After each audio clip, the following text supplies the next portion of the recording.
దేవునికి స్తోత్రము, దేవదేవునికి వందనములు. ప్రభు అయినటువంటి యేసుక్రీస్తు నామములో మీ అందరికీ శుభములు తెలియజేస్తున్నాను. ప్రియ సహోదరి సహోదరులారా, ఈ ఉదయకాల సమయంలో దేవుని యొక్క వాక్యం సెలవిస్తుంది. కీర్తనల గ్రంథము 42వ అధ్యాయంలో చూస్తే కోరహు కుమారులు రచించినటువంటి దైవ ధ్యానము. ఈ కోరహు కుమారులు మనం అనేకసార్లు విన్నాం కదా. కోరహు ఒక 250 మందిని ఏర్పాటు చేసుకుని, మోషే ఒక్కడైనా నాయకుడు, మనం నాయకులుగా ఉండలేమా అని అతడు దేవునికి, అంటే మోషేకి దేవుని యొక్క బిడ్డలకి వ్యతిరేకంగా తిరిగితే అది దేవునికి తిరిగినట్టే కదా. దేవునికి వ్యతిరేకంగా తిరిగారు. వారు ఏమైపోయారు? దాతాను అభిరాములు కూడా. కోరాహు రూబేనులో ఎలియాబు కుమారులైన దాతాను అభిరాములు కోరాహు, వీరు ముగ్గురు కూడా కలిసి మోషే గారి మీదకి ఎదురుదాడికి తిరిగారు. 250 మందిని వేసుకుని వెళ్ళి, మరి నీవు ఒక్కడవేనా నాయకుడు అని, మేము ఉండకూడదా, నువ్వు ఒక్కడవే పరిశుద్ధుడివా అని ఇష్టానుసారంగా మాట్లాడారు. దేవుడికి విరోధంగా వారు జీవించారు నిజంగానే. చివరికి భూమి నెరవిడిచి, అంటే భూమి తన నోరుని తెరిచి కోరహు, ఇదిగో వీరందరినీ కూడా 250 మందిని కూడా మృంగివేసింది. కానీ కోరహు కుమారులైతే తన తండ్రితోటి కలిసి వారు ఆ దాంట్లో పాలు పంచుకోలేదు. దేవునికి ఇష్టం లేనటువంటి, దేవునికి విరోధమైనటువంటి పనిలో వారు పాలు పంచుకోలేదు.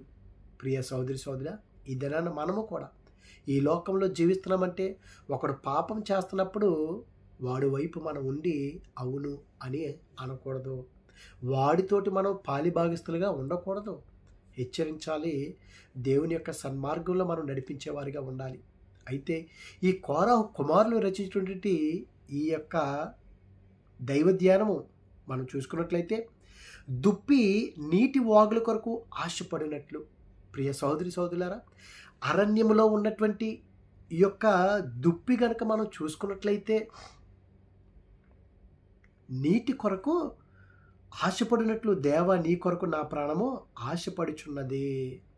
దుప్పి చూడండి, నీటి వాగుల కొరకంటే నీరు కొరకు అని రాయొచ్చు కదా. ఇక్కడ నీటి వాగుల కొరకంటే దుప్పికి ఉన్నటువంటి కొన్ని లక్షణాలు ఏమిటంటే, దుప్పి చాలా అందంగా ఉంటుంది, దుప్పి చురుకుగా ఉంటుంది, దుప్పి పవిత్రంగా ఉంటుంది. ఎందుకు ఈ మాట్లాడుతున్నామంటే, తన యొక్క కాళ్ళు గిట్టలు చూసుకుంటే మధ్యలో చీలు ఉంటాయి. అందుకే పవిత్రంగా ఉండేటువంటివి, గాడిద ఉన్నదంటే అది చీల్చబడదు తన యొక్క గిట్టలు. కానీ ఈ యొక్క దుప్పి గిట్టలు చీల్చి ఉంటే, మోషే గారి యొక్క ఏదైతే దేవుడు ఏర్పాటు చేస్తున్నాడో పవిత్రమైనవి అన్నీ కూడా ఒక వైపు, ఇవన్నీ కూడా అపవిత్రమైనవి. గిట్టలు కనుక రెండుగా చీలు లేకపోతే,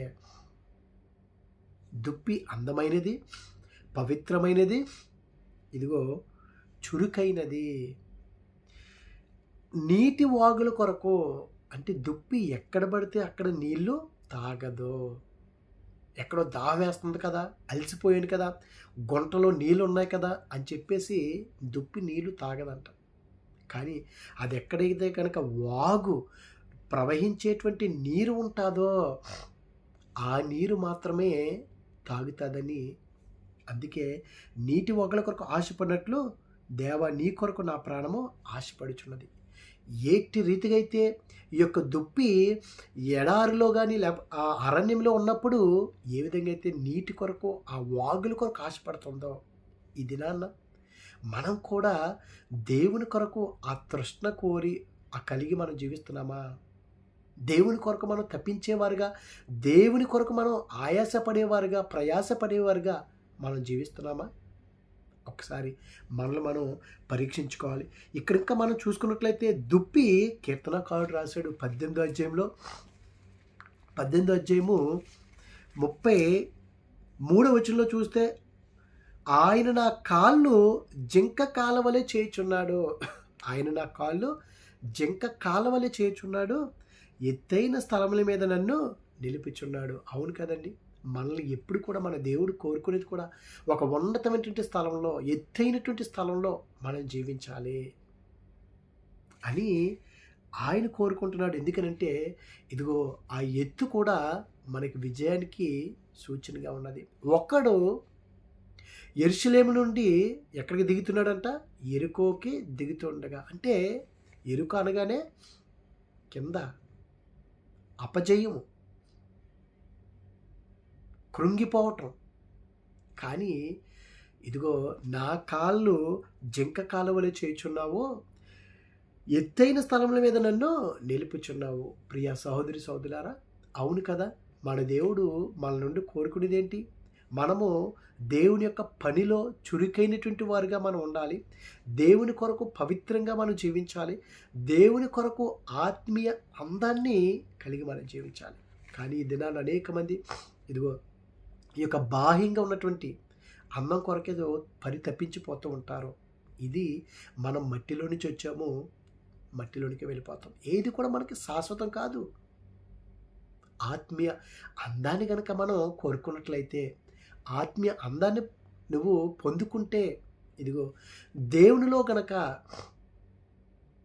ఆ యొక్క మంత్రస్రావులు కూడా, పూయ సిఫ్రాలు కూడా, ఇదిగో రాజా, ఈ యొక్క హెబ్రీ స్త్రీలు ఐగుప్తి స్త్రీలు లాంటి వారు కాదు, వీరు చురుకైనటువంటి వారు. అవునండి, మనం దేవుని యొక్క పని కొరకు చురుకుగా పని చేయాలి, వేగముగా పరిగెత్తేవారుగా ఉండాలని దేవుని యొక్క వాక్యం సెలవుస్తుంది. అదేవిధంగా సొలొమోను గారు అంటున్నారండి, 5వ అధ్యాయంలో సొలొమోను గారు రాసినటువంటి సామెతల గ్రంథంలో 5వ అధ్యాయము 19వ వచనంలో, ఆమె అతి ప్రియమైన లేడి, అందమైన దుప్పి. సొలొమోను గారు తన భార్యనే ఆమె అతి ప్రియమైనటువంటి లేడీ, అందమైన దుప్పి అంటే దుప్పితో పోల్చాడు. ఎవరైతే కనుక తన యొక్క భర్తకు లోబడి జీవిస్తారో, ఇదిగో గుణవతి అయినటువంటి భార్య అందమైన దుప్పితోటి సొలొమోను గారు పోల్చున్నారంటే, ప్రియ సహోదరి సహోదరుడా, దుప్పికి ఏ విధంగా అయితే మంచి లక్షణాలు ఉన్నాయో, దుప్పి ఏ విధంగా అయితే ఆ యొక్క చురుకుగా ఉంటుందో, ఈ దినాలు అనేక మంది దేవుని యొక్క పని చేయాలంటే బద్ధకం అండి, నిర్లక్ష్యం అండి. అందుకే దేవుని యొక్క వాక్యం ఉంది, ఇంత గొప్ప రక్షణ నువ్వు నిర్లక్ష్యం చేసినట్లయితే నువ్వు ఏ విధంగా నువ్వు తప్పించుకుంటావు? మనం తప్పించుకోవాలండి. దేవుడు మనకి సమయాన్ని ఇచ్చాడు, ఆ సమయంలో చురుకుగా మనం పనిచేసేవారుగా ఉండాలని దేవుని యొక్క వాక్యం సెలవిస్తుంది. ఇంకా మనం చూసుకున్నట్లయితే మొదటి దినవృత్తాంతంలో 12వ అధ్యాయము 8వ వచనంలో చూస్తే, కొండల్లో నుండి జింకలంతా 8వ వచనం చూద్దాం. మరియు గాదీలో పరాక్రమశాలు కొందరు అరణ్యమందు దాగి ఉన్న దావీదు వద్ద చేరిరి. వీరు డాలును ఈటలను వాడుక చేయగల యుద్ధ ప్రావీణులు, సింహ ముఖము వంటి ముఖము గలవారు, కొండల్లో నుండి జింకలంతా పాదవేగము గలవారు. కొండల్లో నుండుట జింక పాద వేగము గలవారంట వీరు. అవును కదా, ఎందుకంటే చాలా వేగముగా పరిగెడుతుంది. దేవుడు పరిశుద్ధాత్ముడు రాయించాడు. సామెతల గ్రంథంలోనే మనం చూస్తే 6వ అధ్యాయము 5వ వచనంలో, వేటకాని చేతి నుండి లేడి తప్పించుకున్నట్లు. వేటకాని చేతి నుండి లేడి ఈ యొక్క ఏ విధంగా తప్పించుకుంటుందండి? ఎంత వేగంగా పరిగెట్టిపోతుందండి. మనం కూడా సాతానుగాడు చేతిలో నుండి కూడా అంత వేగంగానే, ఇదిగో యోసేపు గారు కూడా ఆ సాతాన్ అనే పొతిఫర్ యొక్క భార్య వేటకాడు వేసిందండి, వలేసింది, పడిపోతాడు నా వలలో అనుకున్నది. కానీ యేసేపు గారు దుప్పి వలె, లేడి వలె వేగముగా పరిగెత్తుకెళ్ళిపోయాడంటే ఎంత నిజంగా చూడండి ప్రియ సహోదరి సహోదరులారా, మనం అట్టి రీతిగా మనం జీవించగలుగుతున్నామా? ఒక్కసారి మనం పరిశీలించుకున్నట్లయితే వేరే చోట ఉంటుంది. ఆసాయేలు కూడా జింక వంటి, దుప్పి వంటి వేగముగా, అంత వేగంగా పరిగెడుతున్నాడంటే పరిశుద్ధ గ్రంథంలో మనం కూడా అంత చురుకుగా ఉండాలని దేవుని యొక్క వాక్యం సెలవిస్తుంది. ఆసాహేలు కూడా ఎలా పరిగెడుతుందంట, శరీరు యొక్క కుమారులు అని చెప్పేసి. ఆసాహేలు లేడి అంతా వేగంగా పరిగెడుతున్నాడంటే మరి మనం ఎట్టి రీతిగా ఉన్నాము దేవునిలో? మనం పరిగెత్తగలుగుతున్నామా? లేకపోతే నేను అలసిపోయాను. ఆసాహేలు చూస్తే తేలికగాను జింక వలె వేగంగా పరిగెడుతున్నాడట. అవును కదా, పరిగెట్టేటప్పుడు ఈ యొక్క దుప్పి చాలా తేలికగాను వేగంగాను పరిగెడుతుంది. దేవునిలో కూడా మనం కూడా అట్టి రీతిగా ఉండినట్లయితే ఇదిగో ఎత్తైనటువంటి స్థలంలో మనల్ని నిలబెడతా అంటున్నాడు. అట్టి రీతిగా మనం దేవునికి దగ్గరగా ఉండి పవిత్రమైనటువంటి, పరిశుద్ధమైనటువంటి ఆ జీవితాన్ని కనుక మనం జీవించినట్లయితే 2 సమూయేలు గ్రంథంలో మనం చూస్తే 2 సమూయేలు గ్రంథంలో 2 సమూయేలు గ్రంథము 2వ అధ్యాయము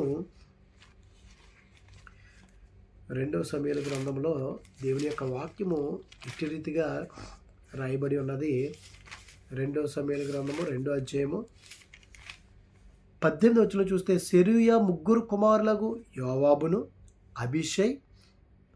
అబీషైను, ఆసాయేలు అచ్చట నుండిరి. ఆసాయేలు అడవి లేడి అంత తేలికగా పరిగెత్తగలవాడు గనుక అతడు కుడి తట్టైనను ఎడమ తట్టైనను తిరుగుక. ప్రియ సహోదరి సహోదరులారా, అవును కదా, మనము కూడా ఈ యొక్క దుప్పి వలె, జింక వలె వేగంగా తేలికగా పరిగెడుతూ దేవునిలో కుడి తట్టికైనను ఎడమ తట్టికైనను మనం పడిపోకుండా మనం ఉంటామండి. ఎందుకంటే దేవుడు మనకు తోడుగా ఉన్నప్పుడు మనం ఏ విషయంలో కూడా మనం పడిపోము, జారిపోము. ఇదిగో ఎత్తైనటువంటి స్థలంలో మనల్ని నిలబెడతా అన్నాడు. మన జీవితాల్ని ఉన్నతమైన స్థితిలో ఆయన ఉంచుతా అంటున్నాడంటే ఊరకనే దేవుడు ఎత్తైన స్థలాలంటే ఏదో కొండ మీద ఉండటమని కాదు. మన జీవితంలో అభివృద్ధిని దేవుడు కలుగు చేస్తాడు, ఆశీర్వాదాన్ని ఇస్తాడు. ఊరకనే ఆయన ఆశీర్వాదము లేకపోతే ఉన్నతమైనటువంటి స్థానాలు ఇచ్చేస్తాడండి. పవిత్రంగా జీవించాలి, ఆత్మీయ అందాన్ని కలిగి ఉండాలి, దేవుని యొక్క పని కొరకు చురుకుగా మనం పని చేయాలి, చురుకుగా పరిగెత్తాలి. అయ్యో వెళ్ళాను కదా సరిపోతుందిలే కాదు. దేవుణ్ణి మనం ఎంత ఆరాధించినా 1 గంట 2 గంటలు 3 గంటలు సరిపోతుందండి? వారానికి 3 గంటల? ఎంత భయంకరం అండి దేవుణ్ణి ఆరాధించడం. వారానికి 3 గంటలే, అది కూడా సరిగ్గా ఆరాధిస్తున్నామా? లేదండి.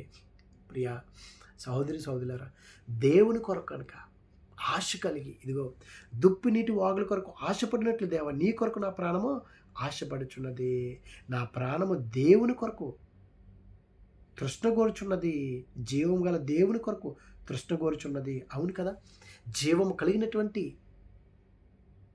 మన దేవుని కొరకు మనం ఆశ కలిగి ఉన్నట్లయితే ఇదిగో ఆ నీళ్లు తాగదు కదండి. ఏ గుంటలో ఉన్న నీళ్ళు అయితే తాగు. అందుకే ప్రభువారు అనేది, ఇదిగో నీవు ఈ నీళ్ళు తాగితే నువ్వు మరలా దప్పుకుంటావు, నేనిచ్చి నీళ్ళు నువ్వు తాగినట్లయితే నువ్వెన్నటికీ దప్పుకొనవు. ఈ యొక్క దుప్పి కూడా ఎక్కడ పడితే అక్కడ నీళ్ళు తాగదు. వాగు ఎక్కడ ఉందో ఆ తాగేటప్పుడు కూడా ఏంటండి ఎంత శత్రువులను కూడా చూసుకుంటుంది, అంత తేలికగా వేగంగా పరిగెడుతుంది. మన జీవితాలు కూడా అట్టి రీతిగా కొంతమంది చూడండి, ఎక్కడ వేసిన గొంగలు అక్కడే నత్తనడకలో ఏ పని చేయాలన్నా. కానీ మనము మన పని అన్నట్లో ఇదిగో దేవుని కొరకు చురుకుగాను తేలికగాను. అందుకే యవ్వన కాలంలో ఆయన కాడి మోస్తారంట, మోసేవారికి భారం లేకుండా తేలిగ్గా ఉంటుందంట. దుప్పు వలె మనం కూడా చురుకుగా ఉండినట్లయితే దేవుడు ఎత్తైనటువంటి స్థలంలో నిలబెడతా అంటాడు. అటువంటి కృప దేవుడు మనందరికీ అనుగ్రహించునుగాక. ఆమేన్. పరిశుద్ధుడా, ప్రేమగల తండ్రి, మహిమగల దేవునికి స్తోత్రాలు ప్రభా. ఇదిగో దేవా, ఈ ఉదయకాల సమయంలో ప్రభా దుప్పికొన్నటువంటి లక్షణాలను బట్టి నీకు వందనాలయ్యా. అందమైనటువంటి ఆత్మీయమైనటువంటి ఇదిగో దేవా, చురుకైనటువంటి ఆ మనసును, ఆ జీవితాన్ని కలిగి ఉంది ప్రభా. అటువంటి జీవితాన్ని మేము కూడా కలిగి జీవించడానికి మాకు సహాయం దయచేయండి. నీ కొరకు మేము ప్రయాసపడటానికి, నీలో మేము జీవించడానికి మీరు మాకు తోడుగుండమని. ఇదిగో దేవా, ఆశాయాలు కూడా ప్రభా లేడి వలె తేలికగా పరిగెడుచున్నాడు. ఇదిగో దేవా, మమ్మల్ని నువ్వు ఎత్తైనటువంటి స్థలంలో నువ్వు నిలబెడుతున్నావు. అట్టి రీతిగా మేమందరం కూడా మేము జీవించడానికి ఒక మాదిరిక నుండి జీవితాన్ని మాకు అనుగ్రహించమని క్రీస్తు నామములో అడుగుచున్నాం పరమ తండ్రి. ఆమేన్. ఆమేన్. God bless you all.